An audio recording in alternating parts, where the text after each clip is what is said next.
रहीम, आज का जो हमारा टॉपिक है वो है एडीएच और वेसोप्रेसिन। ठीक है, ये एडीएच है, इसका प्रोडक्शन कहाँ से होता है, जो मैंने आपको पहले उस दिन बताया था। ये प्रोडक्शन इसकी कहीं और से होगी, इसकी रिलीज कहीं और से होगी। ठीक है, मैंने आपको एडीएच और ऑक्सीटोसिन दोनों का बताया था कि एडीएच बनता कहाँ से है। हमने दो न्यूक्लियाई पढ़े थे, हाइपोथैलेमस के अंदर दो न्यूक्लियस होते हैं, एक का नाम था सुप्रा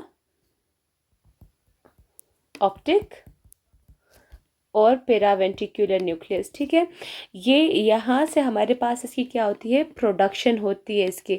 ये एडीएच और ऑक्सीटोसिन दोनों को क्या करते हैं, बनाते हैं। और जब वो बन जाता है तो ये हमारे पास आ जाता है कहाँ पे, पोस्टीरियर पिट्यूटरी में। ठीक है, कहाँ, किस चीज़ के लिए, स्टोर होने के लिए।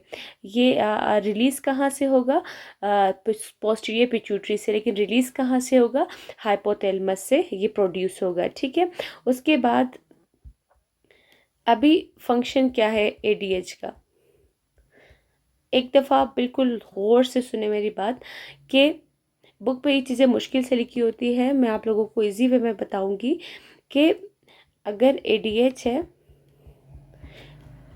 ये जब ब्लड में जाएगा, ठीक है, ये दो काम करता है। ठीक है, इसके दो रिसेप्टर्स होंगे हमारी बॉडी में। ठीक है, इसके टू टाइप के रिसेप्टर है। ठीक है, एक को क्या कहते हैं V1, दूसरे को क्या कहते हैं V2। ठीक है, अभी आप मुझे ये बताएंगे कि आपके कितने गुर्दे हैं, एक नॉर्मल बंदे के कितने गुर्दे होते हैं, कितनी किडनीज होती है। अगर आईफोन ना लिया हो तो फिर एक किडनी है, वरना सबकी दो किडनीज है। ठीक है, तो याद रखें, V2 रिसेप्टर, जिस तरह आपकी किडनीज दो होती है, इसी तरह ये V2 रिसेप्टर कहाँ पे होंगे, किडनी पे होंगे। और V1 रिसेप्टर कहाँ होंगे, ये वेसल्स के अंदर है।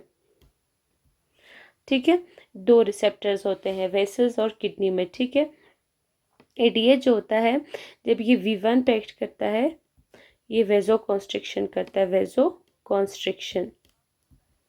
अब आप मुझे ये बताएंगे, जब वेसल कॉन्स्ट्रिक्ट होगा तो ब्लड प्रेशर क्या होगा, ज़्यादा होगा, कम होगा,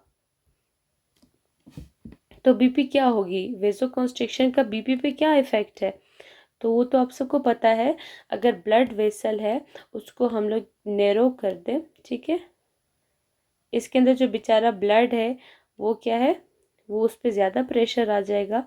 ठीक है, तो बीपी क्या हो जाएगी, ज़्यादा हो जाएगी। ठीक है, तो जब भी वेजो कॉन्स्ट्रिक्शन होगी तो ब्लड प्रेशर ज़्यादा, और जब भी वेजो डायलेशन होगा तो बीपी क्या हो जाएगा, कम हो जाएगा। तो ये वेजो कॉन्स्ट्रिक्शन करता है तो बीपी ज़्यादा हो जाएगी। ठीक है, तो हमारी क्या होगी, बीपी ज़्यादा होगी। अभी जब हम V1 तो वेजो कंस्ट्रक्शन करता है, ब्लड प्रेशर तो इसने ज़्यादा कर दिया, तो वेसल्स पे इसने प्रेशर लगा दिया, तो ये क्या है, वेजोप्रेसर है। तो एडीएच को हम क्या कहेंगे, एडीएच का दूसरा नाम ही हम क्या कहेंगे, ये वेजोप्रेसर। ठीक है, इसका दूसरा नेम क्या है, वेजोप्रेसर है, क्योंकि इसने क्या किया, इसने ब्लड वेसल को क्या किया, इसने कॉन्स्ट्रिक्ट किया, इसलिए बीपी क्या हो गई, ज़्यादा हो गई। ठीक है, तो एडीएच क्या है, इसके दो रिसेप्टर है, एक V1 एक V2। ठीक है, जो कि हमारे पास दो किडनियां हैं, तो हम इसीलिए इससे याद रखो कि V2 किडनी पे होगा। ठीक है, और जो वेसल्स में है वो V1 है। ठीक है, तो हमारे पास एडीएच क्या करता है, वेसल्स के पास जाता है ब्लड के थ्रू, तो कॉन्स्ट्रिक्शन करवा देता है, तो ब्लड प्रेशर ज़्यादा हो जाता है। तो जब ब्लड प्रेशर ज़्यादा हो जाएगा तो हमारे पास बीपी ज़्यादा हो गई, वेजो कॉन्स्ट्रिक्शन हो गई, इसीलिए इसका नाम क्या पढ़ा, वेजो प्रेशर पड़ा। ठीक है, अभी क्या है, एडीएच जब हमारी बॉडी में जाता है किडनी के अंदर, ये क्या करवाएगा, रीएब्जॉर्प्शन ऑफ वाटर। अभी ये कैसे करेगा, किडनी में हमारे अल्लाह ताला ने ख़ास किस्म के सेल रखे हैं, उसका क्या नाम है, प्रिंसिपल सेल। ठीक है, ये किडनी में होते हैं। ये जो प्रिंसिपल सेल होते हैं, इसकी एक तरफ क्या पड़ा होगा, यूरिन। ठीक है, ठीक है, और दूसरी तरफ क्या होगा, ब्लड होगा। ठीक है, अभी एडीएच क्या करेगा, प्रिंसिपल सेल पे काम करेगा। ठीक है, प्रिंसिपल सेल पे काम करके क्या करेगा, एडीएच क्या करेगा, इसके अंदर, इस प्रिंसिपल सेल के अंदर छोटे छोटे सुराख कर देता है। ठीक है, इन सुराखों को हम क्या कहते हैं, एक्वा पोरिन। ठीक है, aqua means water, porin means सुराख। ठीक है, तो एडीएच जब भी आएगा तो यूरिन, ये जो यूरिन में वाटर है, यूरिन में जो वाटर है ये क्या करेगा, ये इसको दोबारा सारे के सारे वाटर को ब्लड के अंदर लेगा। इसको आप क्या कहेंगे, रीएब्सॉर्प्शन या सिक्रीशन। इसने क्या किया, वाटर को रीएब्सॉर्ब किया। ठीक है, इस कंडीशन को हमने कहा रीएब्सॉर्प्शन। ठीक है, इसने रीएब्सॉर्प्शन ऑफ वाटर करवाया, रीएब्सॉर्प्शन ऑफ वाटर किसने करवाया, एडीएच ने। कहाँ से करवाया, यूरिन से। किसके थ्रू करवाया, एक्वापोरिन। ठीक है, कौन से सेल थे, प्रिंसिपल सेल। किसके सेल थे, किडनी के। रिसेप्टर कौन सा है एडीएच का किडनी में, V2 रिसेप्टर। ठीक है, तो ये क्या हुआ, reabsorption of water through ADH. ठीक है, उसके बाद आप लोग मुझे बताएं, यूरिन से हम वाटर को,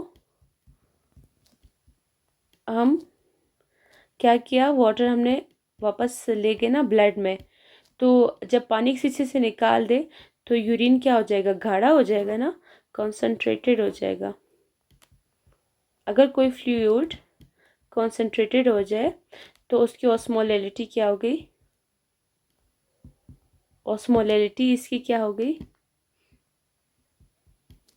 ठीक है, गाढ़ा है ना, ऑस्मोलैलिटी गाढ़ी चीज़ की क्या हो गई, ज़्यादा होगी ना, गाढ़ा हो गया, तो इसने यूरिन की ऑस्मोलैलिटी एडीएच ने क्या कर दी, ज़्यादा कर दी। ठीक है,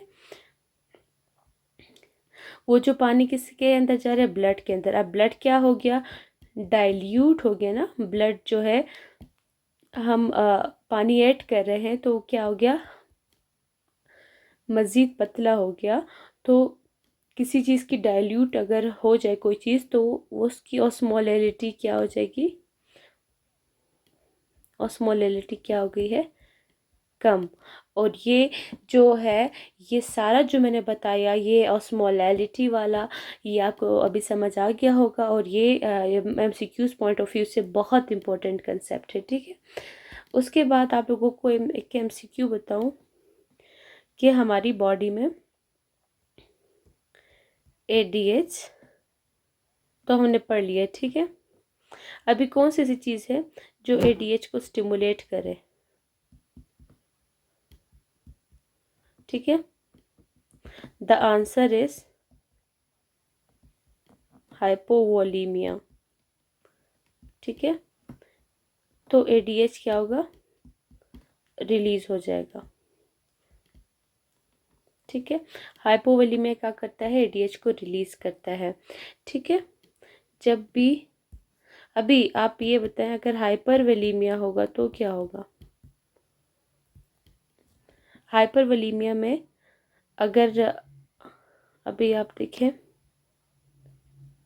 अभी आप अगर डॉक्टर बन गए हैं, आप इमरजेंसी में चले गए हैं, आपने इसको नॉर्मल सेलाइन की 2 बोतलें चला गए हैं। ठीक है, आपने बहुत चढ़ा दी उसको नॉर्मल सेलाइन की, तो वो हाइपर वॉल्यूमिक हो गया। ठीक है, तो ब्लड वॉल्यूम क्या हो गया, ज़्यादा हो गया, तो दिल पे क्या किया, उस पर प्रेशर दे दिया उसने। ठीक है, तो फिर हमारे दिल क्या रिलीज करता है, जब हाइपर वोलीमिया होता है तो 2 हार्मोन रिलीज होते हैं, ANP। ये अवामी नेशनल पार्टी नहीं है, ये एट्रियल नाइट्रेटिक पेप्टाइड है। ठीक है, और BNP, ब्रेन नाइट्रियूरेटिक पेप्टाइड है। ठीक है, ये वेंट्रिकल रिलीज करते हैं। ठीक है, ये एएनपी और बीएनपी रिलीज हुए, ठीक है। जब हाइपरवोलेमिया हुआ तो एएनपी और बीएनपी जो है रिलीज होगा, ये याद रखना है आपने। अभी अगर अगर हाइपरकेलेमिया हुआ, हाइपरकेलेमिया में क्या होगा, क्या सिक्रीट होगा, एल्डोस्टेरोन। ये बहुत ही इंपॉर्टेंट एमसीक्यूज है, आपने इस पेज को याद रखना है, ठीक है। एल्डोस्टेरोन का कौन है स्टिमुलेटर, हाइपरकेलेमिया। अभी सेप्टिक शॉक क्या है, सेप्टिक शॉक, सेप्टिक वर्ड निकला है सेप्सिस, सेप्सिस बैक्टीरियमिया, ठीक है। अभी अभी इनमें आपको फर्क पता है, बैक्टीरियमिया क्या है, ठीक है। ईमिया, ईमिया का मतलब क्या है, ब्लड, ब्लड, ठीक है। बैक्टीरिया, बैक्टीरिया, ठीक है। Bacteria in the blood, normal सी बात है, बैक्टीरिया इन द ब्लड, ठीक है, इन द ब्लड, वो उसको क्या कहते हैं, बैक्टीरियमिया। लेकिन अगर ऑर्गन डैमेज इसमें क्या होगा, वो नहीं होगा, ठीक है। अभी सेप्सिस क्या है, सेप्सिस भी यही है, बैक्टीरिया इन द ब्लड, लेकिन organ damage, organ damage, yes, ठीक है, तो वो क्या है, सेप्सिस है, ठीक है। Bacteria in the blood with organ damage, bacteraemia, ठीक है। और सेप्सिस, और bacteria in the blood without organ damage, bacteraemia, ठीक है। तो अभी आपको इस चीज़ की समझ आ गई है कि बैक्टीरियमिया और सेप्सिस में क्या है, और सेप्टिक शॉक क्या है। सेप्सिस अगर हो, सेप्सिस की वजह से, सेप्सिस है उसकी वजह से इतनी ज़्यादा वेजोडाइलेशन हो जाए कि,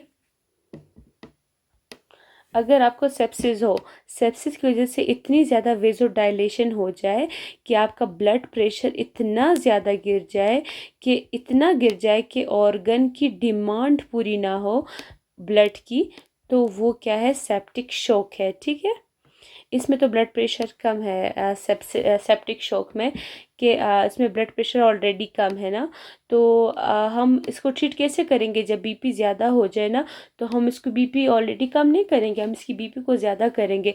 तो हम सेप्टिक शॉक में क्या देंगे, जो बीपी ज़्यादा करे, जो कि बीपी को ज़्यादा करे, ठीक है। वो हार्मोन कौन सा था जो बीपी को ज़्यादा करेगा, अभी अभी मैंने आपको पीछे बताया, जो कि बीपी को ज़्यादा करता है, वो कौन सा है, ADH। ADH क्या करता है, बीपी को ज़्यादा करता है, ठीक है। ADH को हम यूज़ करेंगे, ये सेप्टिक शॉक के अंदर हम इसको यूज़ करेंगे, ठीक है।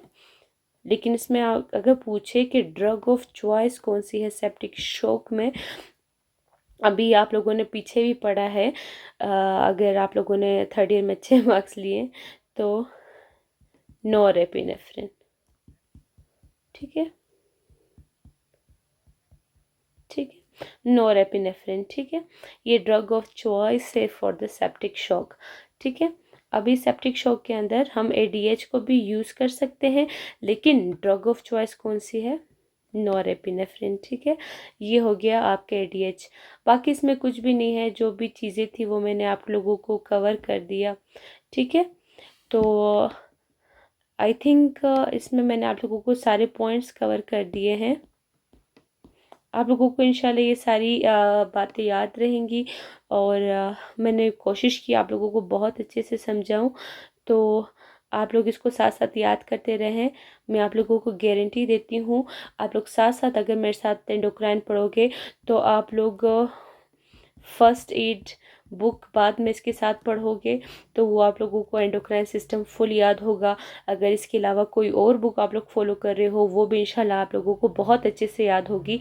तो अगर इसके अलावा अगर किसी को मुझसे अलग से ट्यूशन लेनी हो तो वो मुझसे इस नंबर पर रब्ता कर सकते हैं।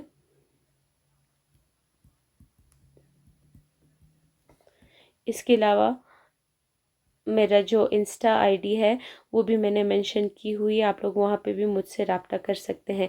Thank you so much. अल्लाह हाफ़िज़।